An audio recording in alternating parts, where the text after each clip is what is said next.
This is the PowerPort Wireless 5 stand, and this is the Wireless 5 pad, two of the latest wireless chargers from Anker.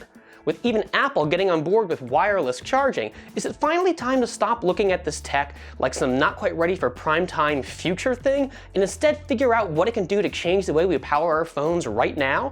I'm Stephen Shank with PhoneArena, taking a look at what both these devices can do as I review the PowerPort Wireless 5 stand and pad.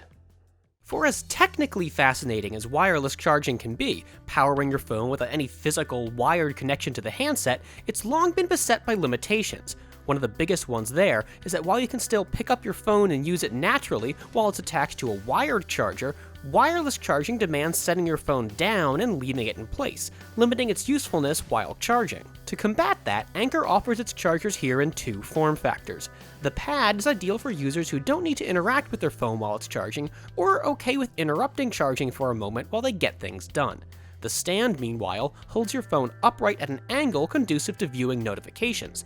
Better still, it incorporates dual charging coils, so you can charge a phone either upright or laying down in landscape mode for watching videos while charging. The pad is covered in a grippy rubberized surface, both top and bottom, which helps with keeping your phone in place while charging. Considering how many phones that support wireless charging are built with slippery glass back panels, that's a great feature to have.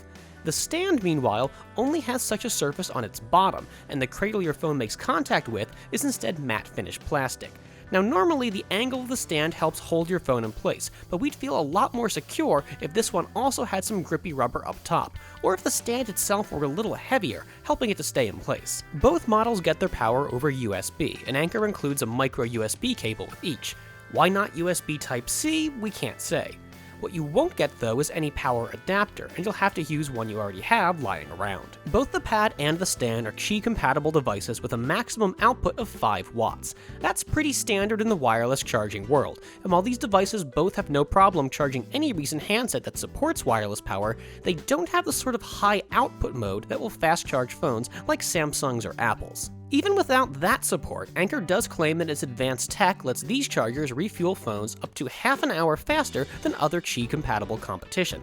We tested those claims out on a couple different handsets, but with every phone we tried, the Anker chargers took just as long as a 3-year-old iClever charger. That's not to say that this half-hour advantage doesn't exist in specific circumstances, but it sure seems pretty darn elusive. What we did see was both Anker chargers powering up an LG G6 in just about 3 hours. With an iPhone X, charging times were slightly longer at 3.5 hours.